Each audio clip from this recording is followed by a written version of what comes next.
What's up, Crumbleheads? I'm Devon Porter, the author of After the Crumble, and it's now available on Amazon. If you have not picked up a copy, definitely pick one up. And if you have not given me an Amazon review, please do so. I really appreciate it. And to everyone who has given me all the reviews, thank you very much. So, today I want to follow up on a talk that I gave recently. I gave a talk at a local coffee shop, and it was a great turnout. It was actually invigorating. It was like 20 people showed up, and I knew, a lot of them, but not everybody, and it was very cool. So, I gave a short talk on, sort of an introduction into why I wrote the book, and touched a little bit on some of the hopefulness of our future, and some of the things that we are going to be able to take control of ourselves over the next 20, 30 years, and the changes that we're going to be able to make. So I want to follow up on that a little bit today. And, when you're talking about this ability that we have to affect cultural change, it's one of the most powerful tools that we have. If we can change the culture, everything else will follow. It's stronger than our economic power, and that's very strong, but it's also stronger than our political power. Our ability to change ourselves and to change the thinking of the people around us is the strongest, most amazing power that we have. So I want to talk a little bit about two things in particular with regards to that. And I'll probably do more video blogs talking about cultural change because, again, I believe that's so powerful. But today I want to talk about language and memes. And, language is obviously one of the most powerful things that we have. And when I gave this talk at the coffee shop the other day, it was interesting.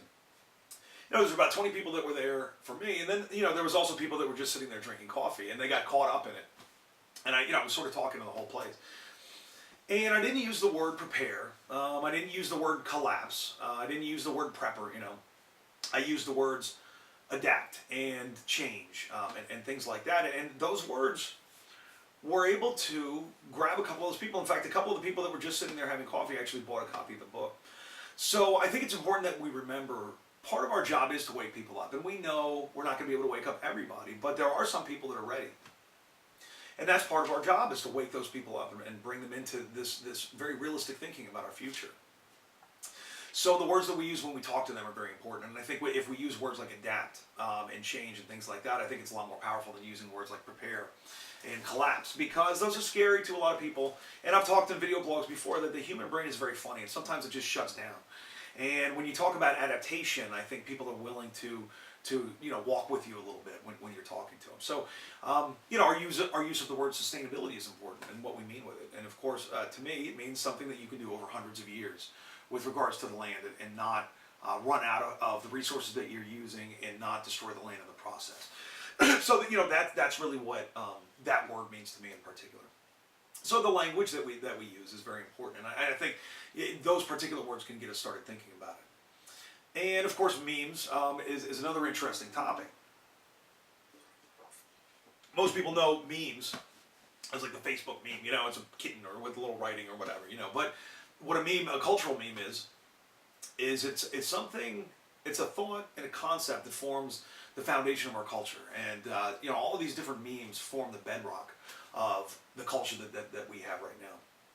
So I want to go through a few existing memes that we don't say these things out loud, and it's interesting to hear them because each one of them will really make you think. And I believe that each one of these memes that I'm about to read, we have developed in the past 50 years when we've built this modern culture, and it's allowed us to develop this interesting mindset, which I think is somewhat destructive in a way. So the first meme that I think is, and you guys see this in so many different ways, this idea that if we just try hard enough, we can stop all bad things from happening.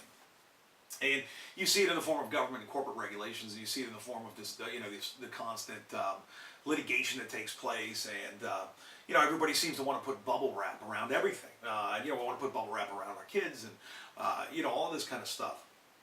And it's a certain cultural concept that we've built. And I believe that when you go too far on the end of that spectrum, you lose freedom and autonomy and individuality and things like that. The world is a dangerous place, and unfortunately, bad things do happen in this world. And we can do what we can to try to prevent these things. And of course, I am a prepper, and I try to prepare for bad things if they may happen. But to a certain extent, I think that culturally, we've started to lock ourselves into these boxes and go, if we just try hard enough, we can prevent any bad thing from happening. So I think that's a cultural meme that we're dealing with right now. Another cultural meme that I would say exists with the modern culture: new technology will solve our problems. And that's something that I've been guilty of myself. I love technology, and I have a very interesting relationship with it. Um, and you think about it. So, okay, I could come up with the greatest iPhone in the world. It's the new killer app, and this thing can shoot laser beams and it can shoot holograms, and it can do all these wonderful things. But it can't make fresh water. It can't rejuvenate soil. It can't create soil. It can't create food.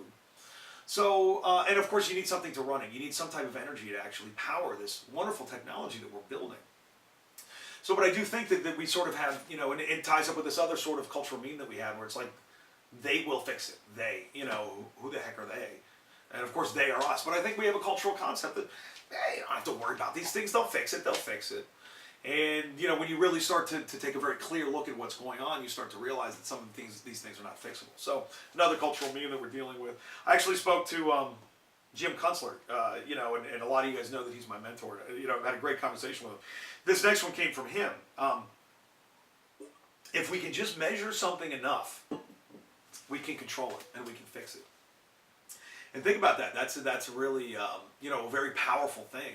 To think that, and I'll give you one quick example. The government says there's crime in this area.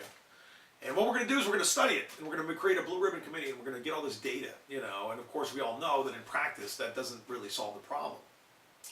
But, again, it's a very pervasive cultural meme. So those are some of the ones that I believe exist in our culture now. And I believe that, if you're watching right now, I don't believe that you're a party to that, thinking this way. But I think you'll agree that all of these concepts are very common in particularly American and Western society. So, and it's important for us to articulate them.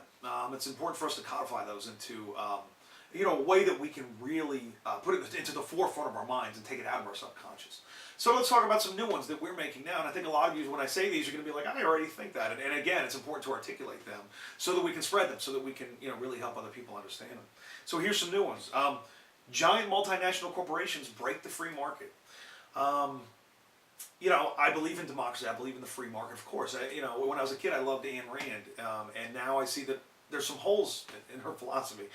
Several. And one big hole is that when you have a multinational corporation that has net revenues equal to the GDP of whole countries, it breaks competition. And that's why we have the monopoly laws, which unfortunately I don't believe they're really enforced in the way that they should be right now. But that's a meme that I think that we can keep in our mind, that when something gets too big, it breaks the rule system, breaks the entire system of the free market, because they're not competing on efficiency or service or anything like that anymore. They're just competing on pure size, So that's one. You guys will love this one. I know you all believe this already, but again, we have to articulate them. Animals and plants are people too. It's a very simple one, but I think our culture has developed this meme that we are above and better than everything else that's alive on this planet. And, I think our meme is, we are the same. We are part of it. We're not better than it. We are everything else that's alive on this planet. That's us. We are them. We're all part of the same circle.